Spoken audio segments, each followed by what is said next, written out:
A usually quiet Gwinnett County neighborhood swarmed by police after a woman was found dead inside a home. And we just learned the victim's name.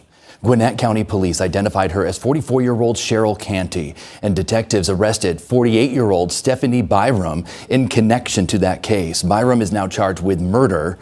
Police are calling this incident a domestic-related homicide, and we're told that a neighbor discovered the body on Wilkerson Way in Grayson over the weekend.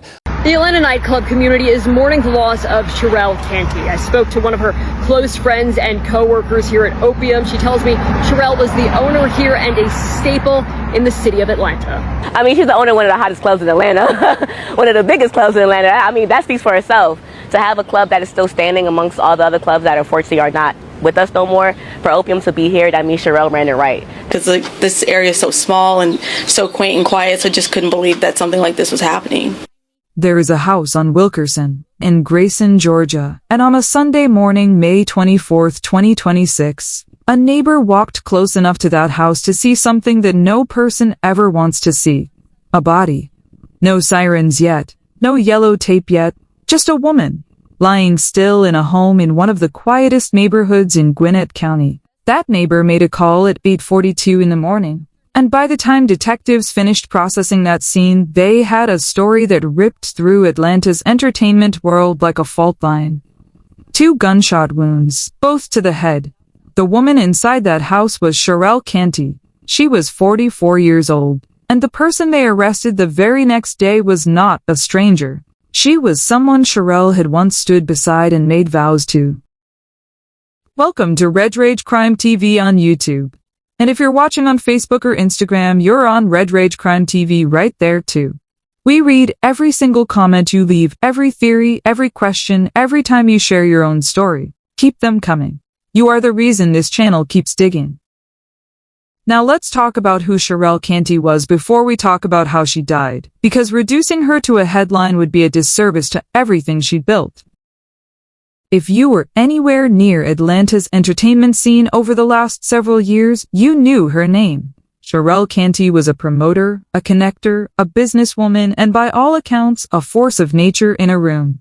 She was the co-owner of Opium nightclub, one of Atlanta's most recognized spots, and she had cultivated that business not through luck, but through genuine skill. Her friend and co-worker, Tajai Henry, described her this way. She knew how to run a business. She knew what to do to keep the business going. She had great partners. She had great staff. She just had people in place that helped her align the business and take it to the top.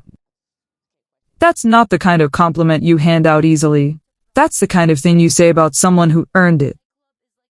And then there was the energy. Her aura, as the people who loved her described it. Tajai Henry put it like this. Sharell has her own aura, and when she walks into a club, everybody knows Sharell's here. They knew to bring out her favorites. They knew the party had officially started. She was the kind of person who didn't just attend an event, she became the event. Sharell was also deeply embedded in Atlanta's LGBTQ+ community. She hosted events at well-known venues like Boogaloo Restaurant and Opium, creating spaces where people felt welcome, celebrated, and free. She wasn't just building a business. She was building something that meant something to people who needed it. That kind of legacy doesn't come from ambition alone. It comes from genuinely caring about the people around you.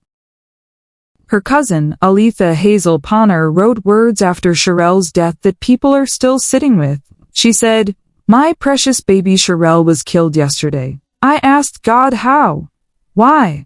The tears just won't stop flowing knowing she was robbed of her life with so much more that she had planned to offer this world." Now let's go to Grayson. Unincorporated Grayson is a suburb in Gwinnett County about 35 miles northeast of Atlanta, a kind of area where people move specifically for the peace. Wilkerson Way sits in the Devil Lake neighborhood, and if you asked any of the people who live there to describe it, they would tell you the same thing.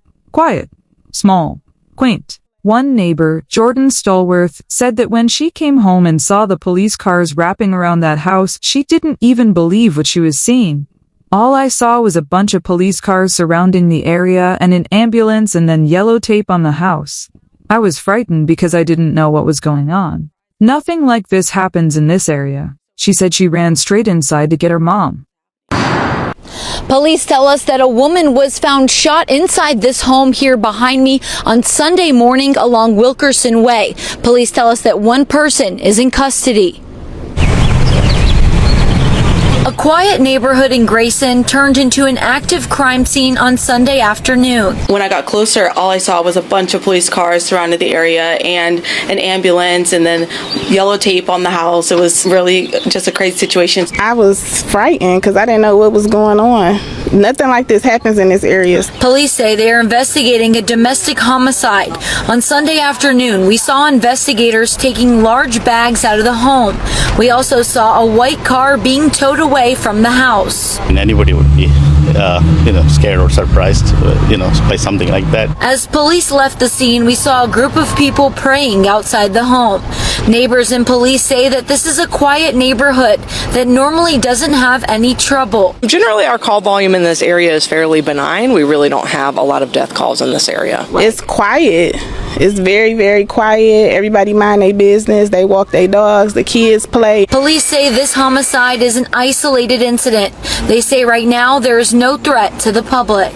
We were surprised because this area is so small and so quaint and quiet, so just couldn't believe that something like this was happening. Here's what investigators found when they got inside that house on Sunday morning. Sharell Canty, dead. 2 gunshot wounds to the head. In forensic terms, contact wound trajectories and wound location are among the most significant early indicators of whether a shooting was close range, execution style, or the result of a struggle. 2 shots to the head from someone who had to have been near her. That is not an accident, not a mistake, and not self-defense gone wrong. That is intentional. That kind of detail shapes every decision a prosecutor makes from that moment forward. On Sunday afternoon, investigators were photographed removing large bags from the home. A white car was also towed away from the scene and photographed as evidence. Think about what that car recovery means from an investigative standpoint. Vehicles tell stories. GPS data, cell towers, and location history can be pulled from modern vehicles and cross-referenced with phone records and digital timestamps. Every time someone's phone pinged a tower, every time a car's GPS logged a location, that data doesn't disappear. Investigators piece those fragments together to build a timeline of movement. And timelines are how cases get made. A Gwinnett County spokesperson told reporters that the area normally doesn't have this kind of call volume. Generally, our call volume in this area is fairly benign. We really don't have a lot of death calls in this area.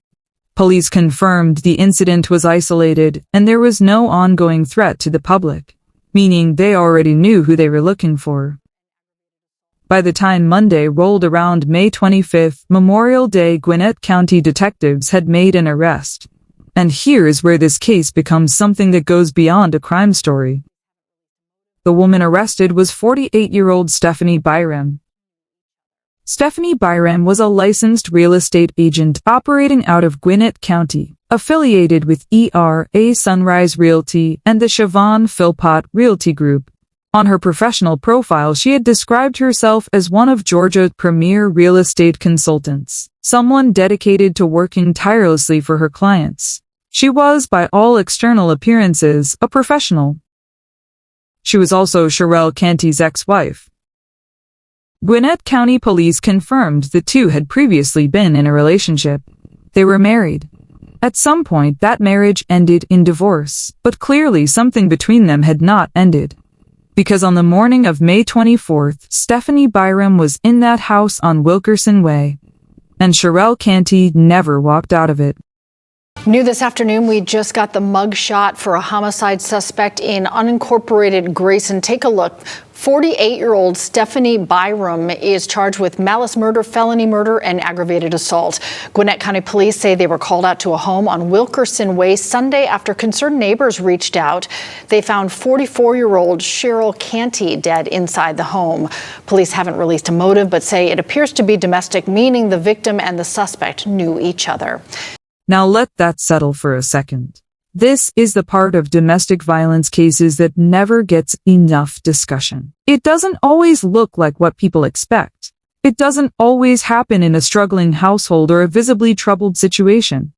Sometimes it happens between two accomplished women. Sometimes it happens in a quiet suburb in Gwinnett County. Sometimes the person who ends a life is someone who also had a LinkedIn profile and a business card and a community of colleagues who respected them.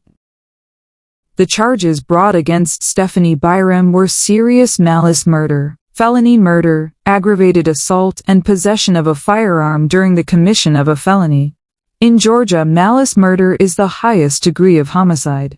It requires prosecutors to prove the killing was intentional, that there was malice aforethought, meaning deliberate intent to cause death. It is not a charge prosecutors bring lightly. It is not a charge that leaves room for ambiguity about what investigators believe happened in that house. Felony murder was added on top of that. In Georgia, felony murder means a person was killed during the commission of another felony.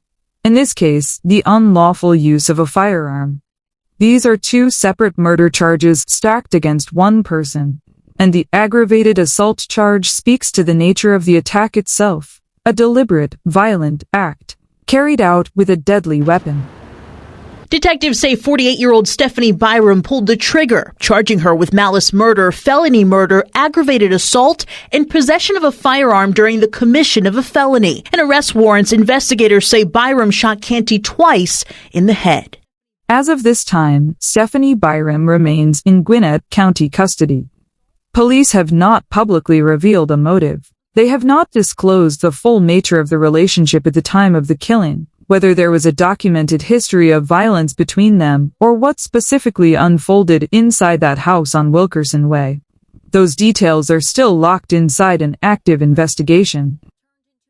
On Tuesday, May 27th, Byram's mugshot was released to the public. And by that same afternoon, tributes for Sharell Canty were flooding social media from every corner of Atlanta's entertainment community. Former WNBA player and ex-Atlanta Dream guard Tamika Ty Young was among the first to speak out publicly, posting an emotional tribute in which she called Sharell one of her favorite people, describing her as a real one, a good one, and a heart of gold. Young wrote that Sharell only wanted people around her to be happy and to enjoy themselves. She also revealed that the two had shared dinner together just shortly before Sharell's death. Think about what that means. Dinner, laughs, plans probably, and then a few days later, gone. As the investigation continues, friends and loved ones are now sharing tributes online remembering Canty.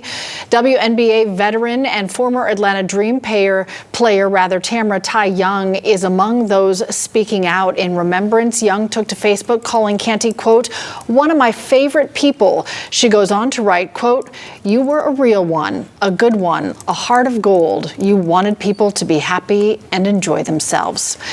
Tajai Henry, who had worked alongside Sharell at Opium for years, spoke with reporters and tried to put words to something words can barely hold. It just wasn't believable. We're all just mourning right now. We're all missing our sister, missing our friend, missing Sharell. She said Sharell would want them to keep going. Sharell gonna tell us to party and ball like she's still here. We're gonna keep her legacy alive. We're gonna keep Opium alive. Tajai Henry is the manager of the nightclub and a close friend of Sharell. Sharell's about her business. Sharell put everybody in a position to win with her. She took everybody to the top with her, including me. Never in a million years would I have thought that would have happened to her. Like I said, she was a respectable person. Everybody loved her, so I can't question God's plan. Henry says everyone is still trying to process what happened. She says the nightclub is like a family, and they are trying to support one another through this tragedy. It's definitely hard on the staff, but we are our family. We're going to stay a family.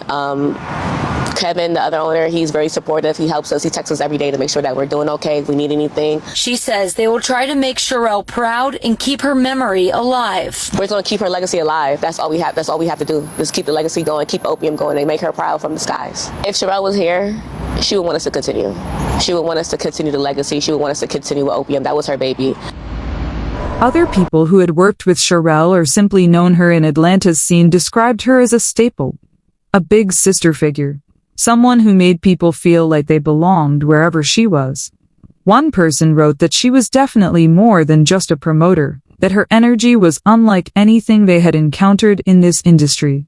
How many of the people who saw Sharell last at an event, at Opium, at dinner, had any idea what was going on in her personal life?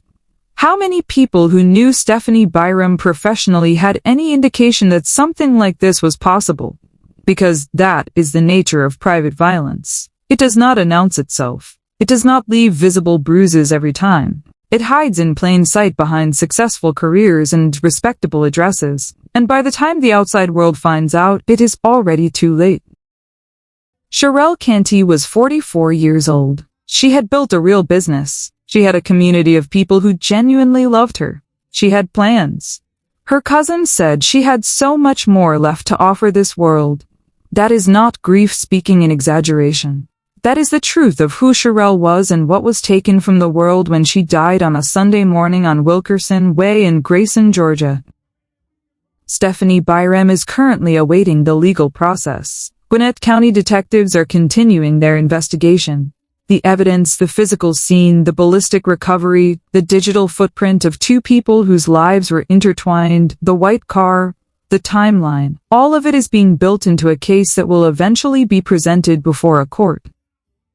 Malice murder in Georgia, if convicted, carries a mandatory sentence of life in prison, with or without the possibility of parole at the jury's discretion. The charges stacked against Byram signal that prosecutors are not interested in a lesser outcome. If you were on that jury, if all of this evidence were laid before you, the arrest warrants, the forensic findings, the charges, would it convince you beyond reasonable doubt? Drop your verdict in the comments right now. And here's the specific question I want to leave you with. Police say this was a domestic violence-related homicide between two women who were once married. Sharell was thriving publicly. Her business was alive. Her community adored her. So what do you think was happening behind closed doors that nobody saw? Do you think this was building for a long time, or do you think something specific triggered that Sunday morning? Tell me what you think happened in that house. I want to read every single theory. If this story hit you differently, if it made you think about someone you know, a relationship you've seen, a situation that didn't look right, say something. Because Sharell Canty deserved more time. And so does every person watching this right now. Like this video. Share it. Subscribe to Red Rage Crime TV on YouTube and follow us on Facebook and Instagram. Same name, Red Rage Crime TV, so you never miss when we drop a new case. We are not done with this story. As this case develops and the courts move forward, we will be right here keeping you updated and keeping Sharell's name alive. Rest in power, Sharell Canty. This is Red Rage Crime TV. At 11, brand new details after a popular Atlanta nightclub owner is found shot to death in Gwinnett County. Tonight, a close friend is speaking out. Good evening and thanks for watching and streaming 11 Alive. I'm Ron Jones. And I'm Jennifer Bellamy. We begin tonight in Atlanta where friends, family, and business partners are mourning the loss of a well-known figure in the city's nightlife scene. Gwinnett County Police say they found 44-year-old Sharell Canty dead Sunday morning at a home on Wilkerson Way in Grayson, about 35 miles northeast of Atlanta. Tonight, police are calling this a domestic violence-related homicide, charging 48-year-old Stephanie Byram with malice murder in Canty's death. 11 Alive's Angelina Salcedo was live tonight from the Opium nightclub in downtown Atlanta. So, Angelina, friends and co-workers say Canty was a staple in the city's entertainment scene, right? And if there's one thing that was clear tonight, it's that she was extremely loved by those who viewed her as someone who was close to them, family and friends. They say she helped build Atlanta's nightclub life over the last several years. Tonight, they are in mourning while Gwinnett County Police investigate her death. Play her music, play her R&B, play her Jeezy. Friends say Sharell Canty brought every party to life. Sharell has her own aura, and when she walks into a club, everybody knows Sharell's here. And they know to bring out her Zool, bring out her Don Repos, and we're going to have a ball. Known to many as the co-owner of Atlanta's Opium nightclub, they say she was a staple in the city's nightlife community. She knew how to run a business. She knew what to do to keep the business going. She had great partners. She had great staff. But now police say Canty's life was cut short. Gwinnett County Police say officers were called to a home on Wilkerson Way in Grayson Sunday morning after a neighbor reported a person dead. Investigators later identified the victim as 44-year-old Canty. It just wasn't believable.